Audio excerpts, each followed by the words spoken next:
It's just going to be a reoccurring meeting, and so you can set up it up one time and then join in, and then you'll be good to go forever on that. So what we're going to be doing tonight is we're going to be going back into our gospel series and looking at the Gospel of John. And so we're actually looking at these I am statements that Jesus has been saying that really the whole gospel centers around. And so we're going to start with this idea that Jesus is going to tell us in John chapter 8, which is, I am the light of the world. Right now, kind of kick us off, I want to know if there's any of those Bigfoot fans out there. If we have any of those Bigfoot fans, people who watch the Bigfoot shows where they're hunting Sasquatch. These are like one of like my favorite shows. I love this show. There's one out there where they're going, and it's just these group of people that are trying to find Bigfoot. Now, it's entertaining not because they actually find Bigfoot, but because of the people who are actually looking for Bigfoot. Now, like they have like all these different strategies and techniques that apparently lure out and find Bigfoot. And it's like crazy stuff, like they whack trees and then they listen to see if something else whacks in return. And so they're out there in just like the middle of the night in the middle of a forest, and then they just start beating the snot out of a tree. Or they'll just go out in the middle of the forest and they'll just yell at the top of their lungs, like howling, and then they'll wait to see if anything responds. And they have like these thousands of dollars worth of equipment, and they've got night vision, they've got thermal imaging, and they're looking for Bigfoot.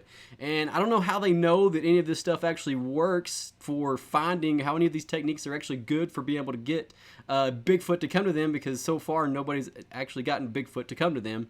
But everybody's trying to find this Bigfoot, and they're all hoping for this one moment where they finally find him.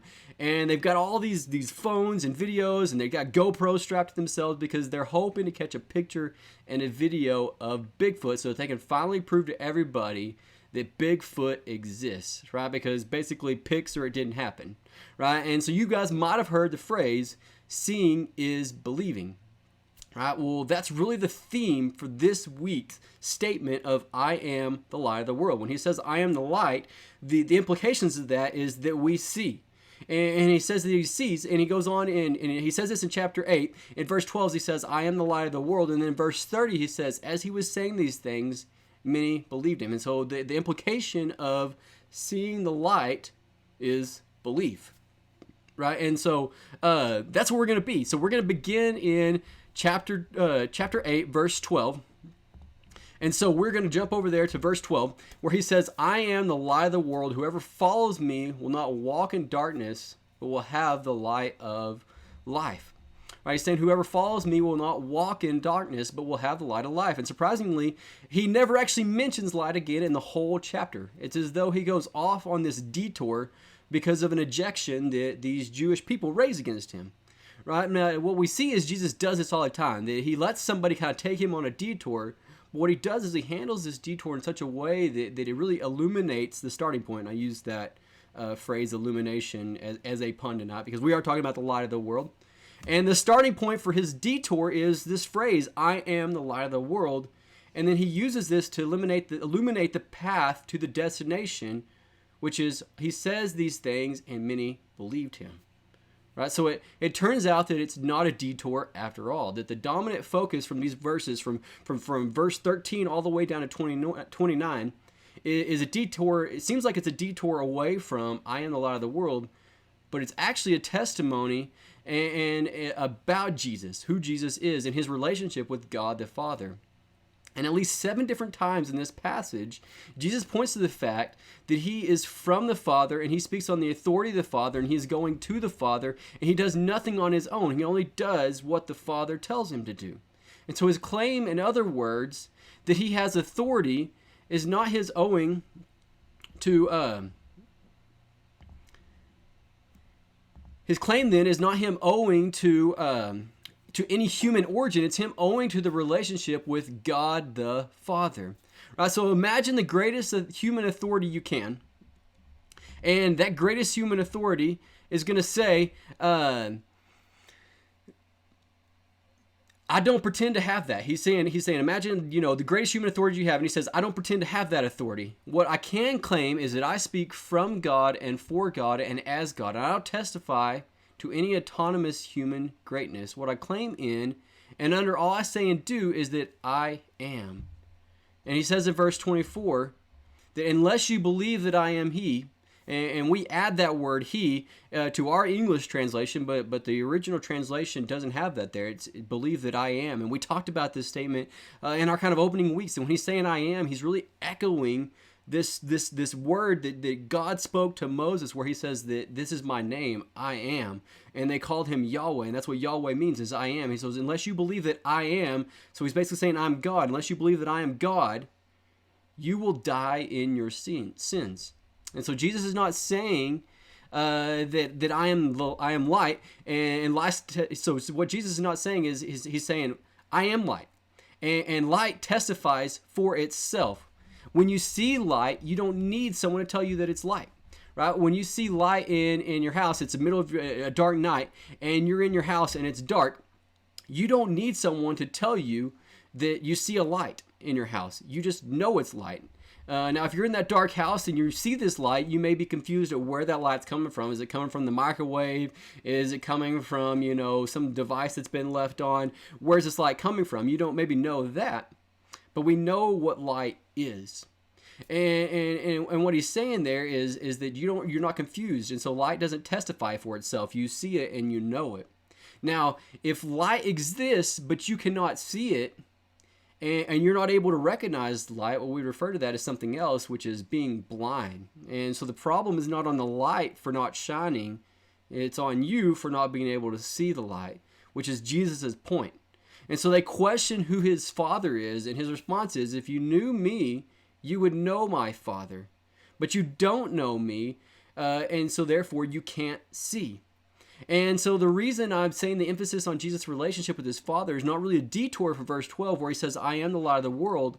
It's that the way that Jesus is the light of the world is precisely by becoming one with the Father. That Jesus is the light of the world because he comes from the Father, whom we are blind to, and then he speaks for the Father. Right? 2 Corinthians has this to say.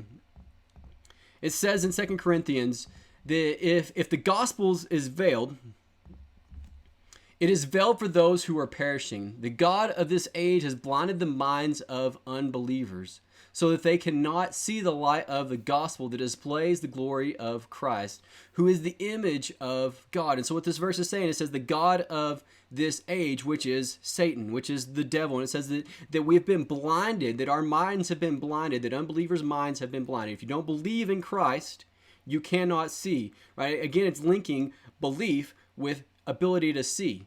That when you can see, it's because you believe. And so he says believers can then see. But if you're not a believer, if you're an unbeliever, you've been blinded, and you've been blinded by the God of this age, Satan, right? And it's important to think about, because Satan, what he's referred to, where we kind of get another name for Satan, is Lucifer, right? Now, the actual name for Lucifer is not a true name for Satan in the Bible. And again, Satan is also not a name for him. He is actually the angel of light. And so Lucifer is kind of this like kind of Latin English word that comes from Lucifer or light. And it's talking about him being the angel of light, which he is, again, bringing a false light. And so he blinds the minds of the unbelievers so that they cannot see the true light, which is Christ. And it says that God said, let the light shine out of the darkness. And so when he says this, what is he speaking to? Well, this verse 6 goes all the way back to Genesis chapter 1, which says, in the beginning, God created the heavens and the earth. And then he said, let there be light. All right, now it says that he created the heavens and the earth. And when he created those things, it says, now the earth was formless and empty. Darkness was over the surface of the deep, and the Spirit of God was hovering over the waters. Right? And so you imagine with me that God creates this stuff, and in the darkness you have this formless, chaotic earth, and then he says, let there be light. And it's at that point that he begins to call up the mountains, he begins to divide the waters, that he begins to grow up the vegetation and the animals, and then eventually he puts people down in it, that he creates the world the way it was supposed to be, but originally it was formless and it was chaotic. And it wasn't until he said, let there be light. And so out of the darkness erupted this light. And then Genesis 3 happens, and the snake enters the scene, and he works to confuse man. He teams up with man in a sense, and he says, hey, you guys should eat this fruit. And they say, yeah, that's a great idea. Let's eat this fruit. And all of a sudden sin enters the world, and they're veiled. They cannot see the world for what it was. And then this is the way we work. And then we're walking in darkness. Isaiah 40 says that the people wandered in a great darkness. And then John chapter 1 opens this way, and it says in verse 4 that about speaking of Jesus' birth, that the moment whenever Jesus comes, the Christmas story, it describes it this way. It says, in him was life, and the life was the light of men. Which is what Jesus had said in verse 12. He says, I'm the light of the world. Whoever follows me will not walk in darkness, but will have the light of life. The life gives the light. And so life, Jesus is referring to the life Jesus. So the life gives the light. The life Jesus has and the life he shares with those who follow him give them light. And so he doesn't just provide light, he actually gives life to our dead eyes, that our eyes are dead to light. We cannot see light. But he brings our dead eyes to life, and then we can then see light. So he is the light that is both allows us to see, that removes the darkness around us, but he is also the light that brings life, that opens our dead eyes to the light that is around us so that we can see it. Right? And so what does he mean about this phrase? Well, the light of the world. When verse 12 he says that I am the light of the world. What does he mean by that? Well, the whole world is not being lighted, at least not yet. In fact, he says, whoever follows me will not walk in darkness, which means that if we don't follow him, we do walk in darkness, which means that there's some darkness still left to be had in this world. And where is that darkness? It's in the world, and it's also in our hearts, even the hearts of believers, that there's still going to be darkness in us. And so being the light of the world doesn't mean moving all darkness from the world as he walks through the world. There's going to become a day where he does do that, but right now he doesn't. Here's what I think it means. Well, it means that the light of the world means that the world has no other light other than him. If there's going to be a light in the world, it's going to be Jesus. It is Jesus or it's darkness. There is no third alternative. No other light, right? If he's the only light and we walk in darkness otherwise, it means therefore that all the world and everyone in it needs Jesus as their light. And it means that the world has been made for this light, that Jesus isn't coming in as some sort of foreign light that is an afterthought of Jesus, of God, that he created this and he says, hey, here, I'll send this as kind of a bonus for the world. It's no, this world was made specifically for the light. And this light is the owner of the world. When this light comes, it not only makes sin plain as a foreign and ugly, that it's corrupted this world, but it also makes everything good in the world shine with its full and true beauty. This world was made to be illuminated by the light that is Christ. This light of Christ is native to our world. And finally, Jesus being the light of the world means that one day this world will be filled with the light as the water it covers the sea and darkness, and all the works of darkness and all the sons of darkness will be cast out. So all the darkness is going to be cast out eventually, and Jesus is going to come. And he's going to fill the world. In Genesis 1, we see that God created this formless earth, and in the darkness, he said, let there be light, and light erupted, and all of a sudden it began to create. Right? And it said that there was day and there was night on the first day. And so if you skip down, this happens in verse 3, but if you skip down, God doesn't actually create the sun and the moon and the stars, our sources of light right now, until verse 14, which means that there was another light that illuminated the earth before even the sun, that it shone. And that thing that was shining on the earth was Christ. He was the light in the very beginning. He is the original light, and he's going to be the light that stays and shines up the world again in the last days. And that's why Jesus calls hell the outer darkness. And that day, it'll be the place where there is no light. It's absence of Jesus and all things Jesus. And Jesus, the radiance of the Father, will fill the world, and everything will be beautiful in the light of Christ. And so he will be the light in which you see mountains and valleys and oceans and rivers and trees and all the animals and the people. And nothing will be the same again when you have him as your light. Everything looks different in the light of Christ. Yes, even earthquakes, even tsunamis, even suffering and death, they look different when you have Christ in you. Until his light fills the earth as the waters cover the sea, until it banishes all sin and all sickness and all pain and all the earthquakes and all the suffering to outer darkness. Until then, even now, his life will still help us bear sorrows in the darkness. And it'll be a soft glow to comfort us in our lonely rooms when we feel this devastating loss. And it'll be a little lamp on our troubled path. And it will reveal the wise, the loving faith of God behind every frowning providence. So that's where Jesus starts in verse 12, and he offers it to them, and he offers it to all of us. Man, and what an offer it is that we can have the light of the world. Right? And so Jesus does this, right? He says this about himself in the world. He says, I am the light of the world. And then he doesn't say it again for the rest of chapter 8. But then he comes into chapter 9, and we see this incredible miracle where he heals a blind man, and it's in this moment that he again reveals that I am the light of the world. He says it again. Says it again in chapter 9. Now you have to think of chapter 8 and chapter 9 as kind of two separate applications. They're talking about the same thing, but they're doing two different purposes. John chapter 8 is theological, and what he's doing is he's trying to help them understand. He's trying to say, here's an explanation. I am God, and God is like the light of the world. That he is what illuminates the world, and here's what it is. And then he goes on to say in John chapter 9, this is the application, that because I am the light of the world, here's what the light does. Here's what I do. Right? So let's flip over to John chapter 9. In John chapter 9, he starts out this way. He says, as he passed by, he saw a man blind from birth, and his disciples asked him, Rabbi, who sinned, this man or his parents, that he was born blind?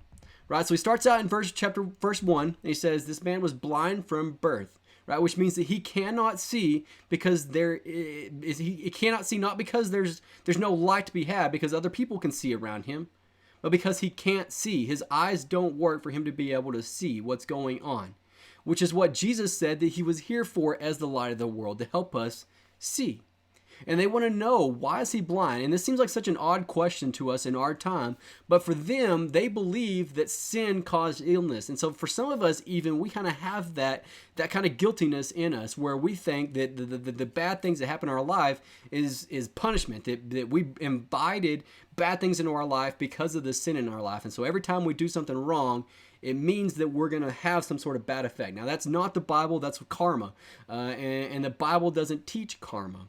And now the Bible does teach that the illness is created by sin, and that because we live in a fallen world that's been polluted by sin, that sin didn't just affect our hearts, it affected this entire world, and it decayed a lot of things, and it creates the coronavirus that we're experiencing now, that sin created the earthquakes, it created all sorts of brokenness and the illness, and it created cancer. All these horrible things in our life were created by sin, but they're not the result of personal sin, right? So this man's blindness was not the result of personal sin from his parents, and they are not the personal sin of him, right? And so they're asking this, where did it come from? And what Jesus does, he just kind of glosses over it. He just kind of moves on. He says it was neither. It happened so that the power of God could be seen in him. And God allows the brokenness of this world to come in, and it exists, and we experience the brokenness of this world and the effects of sin on this world so that we can see the light in the world, so that whenever light breaks through into this world and it drives back that darkness, the light becomes all the more beautiful to us. Then he moves on to 4, and he says the work is too urgent to get caught up in the debate. And he says, man, we've got to be going. He says, while it is day, he says night is coming, and we need to be working. So it's too urgent for us to be debating over who sinned over here. He's saying the fact is that sin is causing an issue. And while I'm here, I'm going to be the light of the world. And he says that in verses 5. Right? And then he moves on to verse 6, where he begins to perform this miracle. And he says, having said these things, he spit on the ground and made mud with saliva. Right now, it's a good thing that Jesus wasn't here walking around today in 2020 during the middle of the coronavirus, because they would throw Jesus in jail for spitting and then rubbing it on somebody. That is not safe social distancing. And it's also just kind of gross. It's kind of icky. Why would you do that? Like, come on, man. He's already blind, and then Jesus is going to spit on the guy? What's going on there? Well, here's what Jesus is doing. Is that the dirt represents man. Remember that it was Adam that was made from dirt. And so from that moment, dirt became a symbol for man. And so he picks down and he picks up the symbol for, he spits into the symbol that is man. Now, spit, on the other hand, represented the essence of a person, right? And so, if in kind of Middle Eastern culture right now, it is a big insult to spit on somebody, right? So if you want to really insult somebody, you spit on them, and what you're doing when you're spitting on them is you're saying that I am offended, and what you've done is you've offended me to the core of who I am, and because of that, I spit on you. And so what they're trying to say is you've offended me to my core, my essence, and so I bring out my spit to throw upon you. And so what Jesus is doing is he says, I'm going to take man, which is dirt, and then he's going to put his spit, which is the essence of Jesus, who Jesus is, which is God, and he's going to make mud, right? He's going to combine together dirt and himself, man and himself, to make mud, which he then rubs in the eyes of the man. And he tells him then to go wash it off, and when he does, he can see again. And when Jesus got involved with man, when he combined himself to man, all of a sudden, boom, the man was healed and able to see. And so this is going to show us what light does for us. It's going to show us what light does in our lives, right? And in verse 7, the first thing that we're going to see is that light reveals, right? That he came back and all of a sudden he could see. He saw the world around him. It was revealed to him when the light came into him. When Jesus came into his life, it revealed the world around him.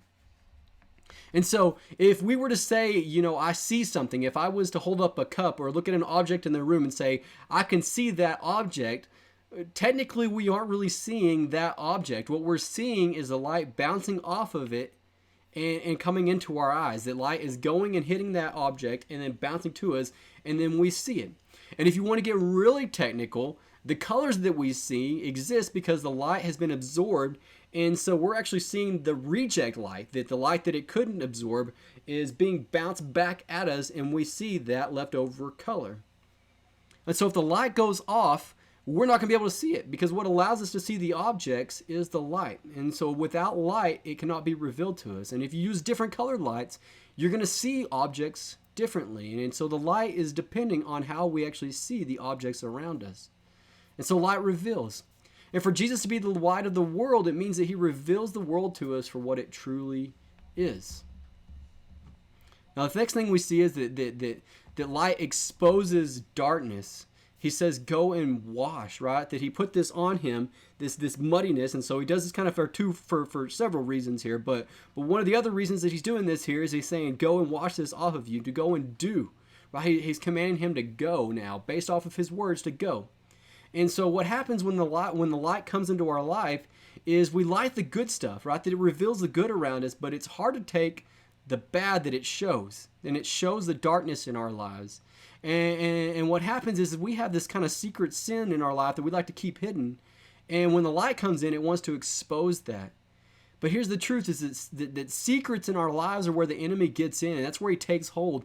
And one of the greatest tools that God has given us is confession. So I want to invite you guys, take that tool, use that confession.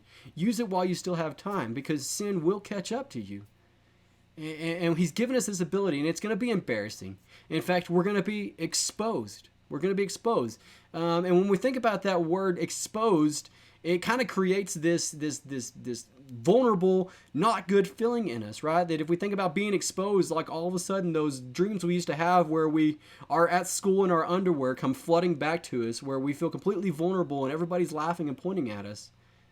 But there is a positive side to exposure. That when the bad things in our lives have been exposed, we can then see it and we can begin to deal with it. So I used to work in a department where we kind of worked on equipment out in the plant, and I worked in a group known as the reliability group, and what we did was we tried to keep things operational. And so I kind of worked with a guy who was an inspector. And what this guy had to do was he would inspect the equipment that was out in the units. And one of the things he had to inspect was the vessels, right? So that you have these large vessels that hold these dangerous chemicals in them, and they're under extreme amounts of pressure. Now, if you have high pressure and dangerous chemicals, you want to make sure that that vessel is going to be safe. And what happens is that a lot of these dangerous chemicals are also corrosive. And so you have to check for corrosion. And corrosion can happen from the outside, it can happen from the inside. And so what the vessel inspectors have to do is every 10 years that we have all this equipment that can come, and these vessel inspectors can come in there and they can take readings and they can figure out where thicknesses is on varying parts of this vessel and stuff like that.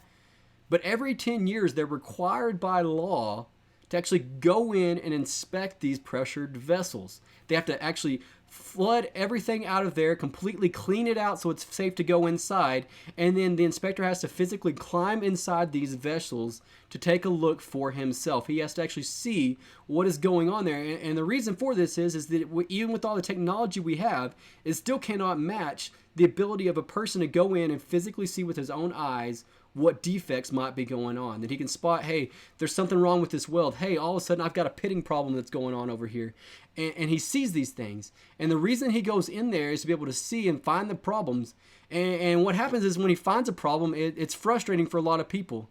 Because then they have to shut everything down. They have to cut out and do construction. And it's costly. And it takes time. And it keeps things from profiting. But here's why it's good is because if you don't deal with it, it was going to blow up eventually. And we cannot have these accidents. And so because it's so important to predict these accidents, it's priority for somebody to climb inside and take a look and expose the problems before they become too bad.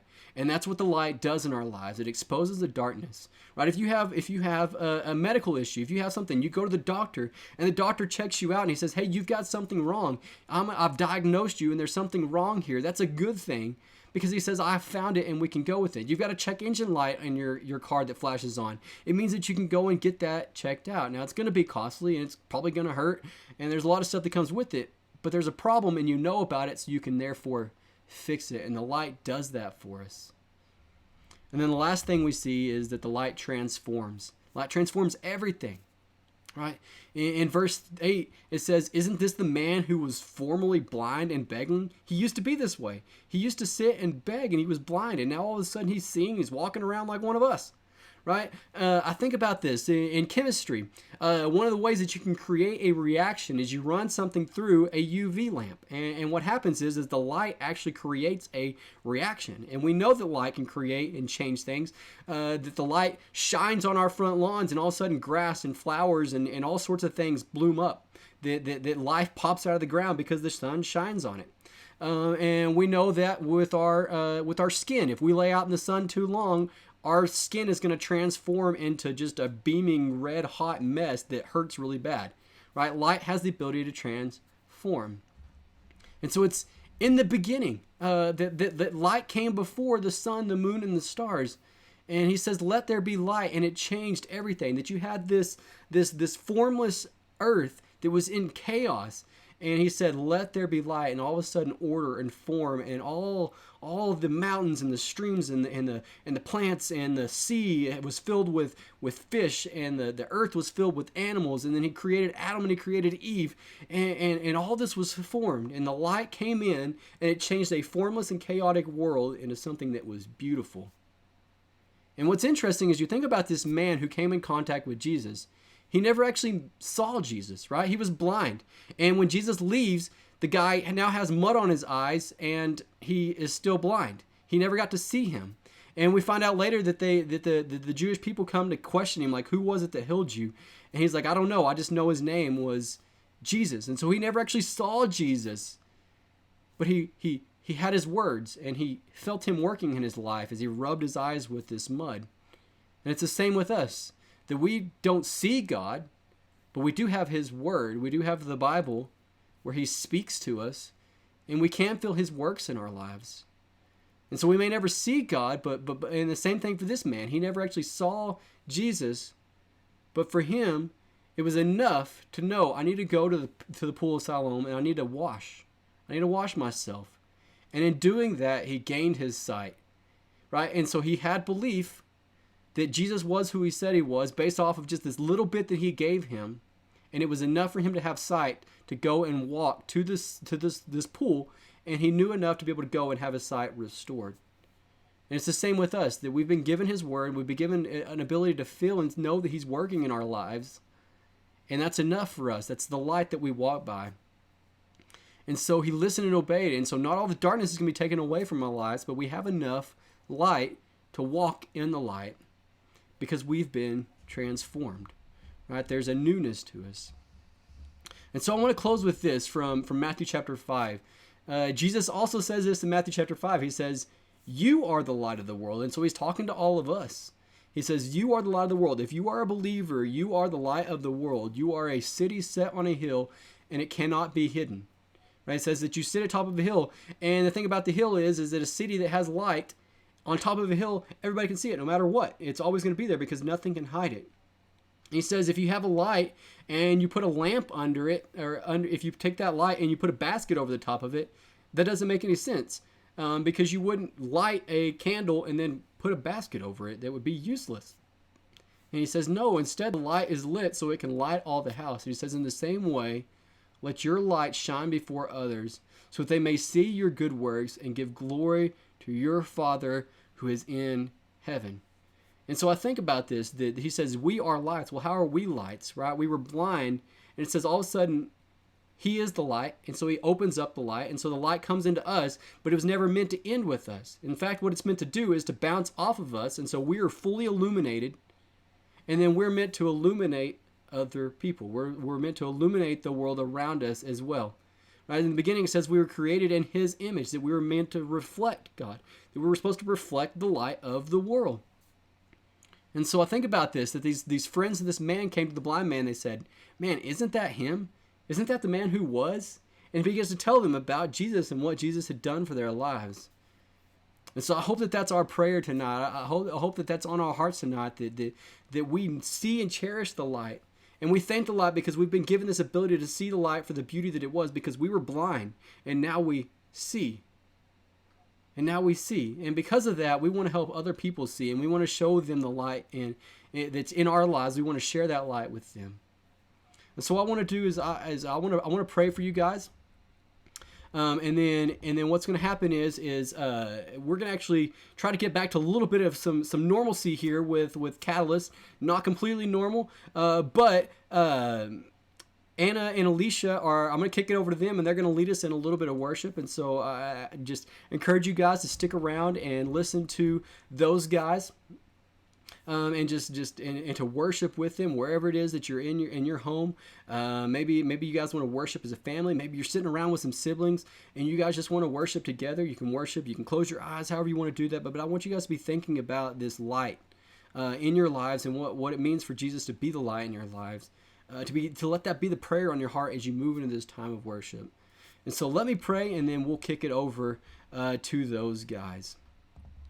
Lord, I just thank you so much for just how much you love us and just how incredible you are, Lord. I thank you that you are the light of this world, that whenever this world was originally made, Lord, it was chaotic and it was formless, and all of a sudden you spoke and you brought light into this world, Lord, and that light was your Son. It was Jesus, and he was the original light, and he will be the lasting light, and he is the light of this world that brings all of that this world was supposed to be, that it created this beautiful place, Lord, and man, sin came in and it destroyed that for us, Lord, and it's destroyed our world and it's destroyed our hearts, Lord, and we can't see you for the beauty that you are, Lord. We can't see you for the light that you are, and I thank you so much that you pierced that veil, Lord, that you sent your Son into our lives. And I just thank you that you sent him to come and be the light in this world, that he came into the darkness that we were then living in because we couldn't see. And he broke through that darkness to bring light to us, Lord, that he could be the light of this world. And I just ask that we cling to that light, Lord, that we see that light for beautiful, and we just cling to that light and we walk by that light, Lord. So give us the strength to do that, Lord. And so I just ask that you reveal the world around us for the way it's supposed to be, for the way that you intended to be, and we see the beautiful things going on, and we see also the darkness, Lord, and that we be part of the people that have that light, and we be intentional about driving out the darkness in our own life, Lord, that we be intentional about driving out the darkness in the world around us. Lord, I just ask that you use us as your lights in this world to go and transform the world, Lord, that your light transforms, Lord, and I'm so thankful that we get to be participators in your transformation, Lord. And so give us the courage to go out and transform the world around us, to drive out that darkness, Lord. And so I just thank you and love you. Amen. everybody. Welcome to your living room. We're so blessed to be able to be back in the worship seat, leading y'all in worship. I know these are hard times, but God is still good, and I'm so grateful for y'all and for the technology that we have. So with that, let's go ahead and get started.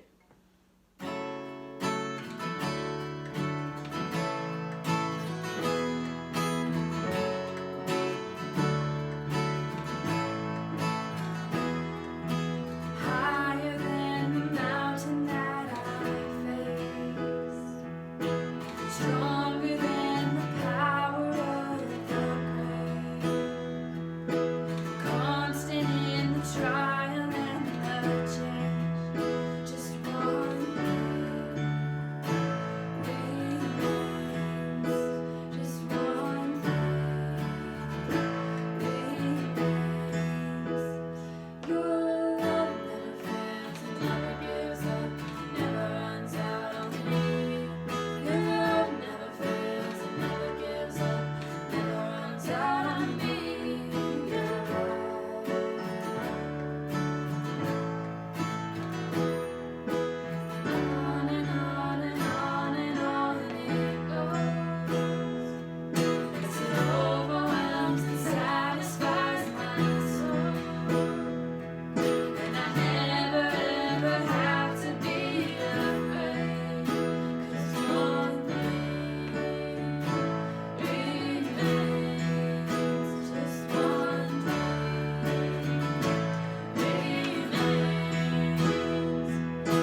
Thank you guys so much for leading us tonight. I really appreciate them making themselves available to be able to do that.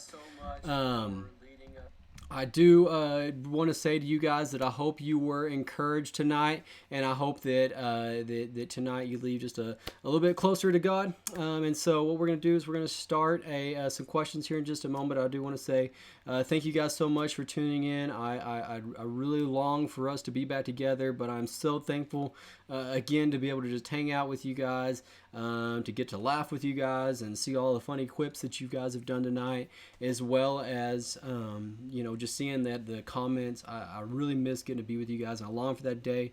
It is a little bit painful to think about the fact that we still have to wait, but I'm not going to let that keep me from longing for that. And so one day we're going to be back together, and I'm super excited for that. But in the meantime, we're going to continue to do this, and so stick around. We're going to roll these questions, and we'll see you guys next week.